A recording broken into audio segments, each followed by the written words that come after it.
আচ্ছা কোনছে আল্লাহ বড় না মানুষ বড়? ধরো গাদা, তুই কার হাতে কার জোড়া দেশ? কোড়ায় আল্লাহ আর কোড়ায় মানুষ। যেটা কবার কইছে ওইটা কন। আল্লাহ বড় না মানুষ বড়? আল্লাহই তো বড়।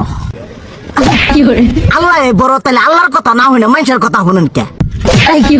তুই কি কইতাছস? কি আর আল্লাহর কথা মানে না মানুষের কথা মানে? হ্যাঁ, কি আর মানুষের কথা শুনেন তাই না?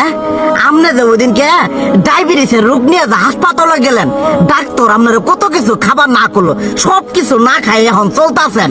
তাহলে আল্লাহ যে আপনারে কইছে যে হারাম খাবার না, সুদ খাবার না, কই আপনি তো কাম কাজ বাদ দিয়ে এলাকার আমাদের টাকা পয়সা না গায়ে খালি ওইলে দিয়েই খান, নিজেরা টেও হালাল ভাবে কামাই করেন না, ওই সুদও তো না করে টাকা করে লাভ আহে ওইলে দিয়ে দিয়ে চলেন আর পেটটা বড় বানাইছেন।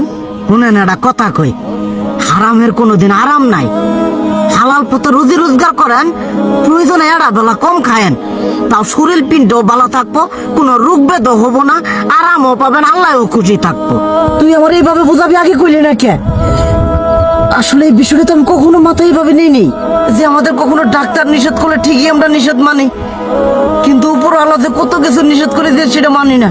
আর এই যে হারাম পথে টিয়া পয়সা কামাই করতেছেন, শরীরের মধ্যে দুনিয়া রোগ ব্যাত হয়েছে, দেখা যাইতেছে যা টিয়া হারাম পথে কামাই করতেছেন তার তো বেশি টিয়া মনে করেন জ্বলে যাইতেছে গা বেশি। আজকের পর থেকে আমি আর এই হারাম সুদ খামো না, আমি হালাল পথে চলবো, হালাল টাকা পয়সা ইনকাম করবো। এতে করে যদি একবেলা কমও খাইতে হয় তবুও খামো, তবু আমি আর এই হারাম পথে চলবো না। আচ্ছা ঠিক আছে।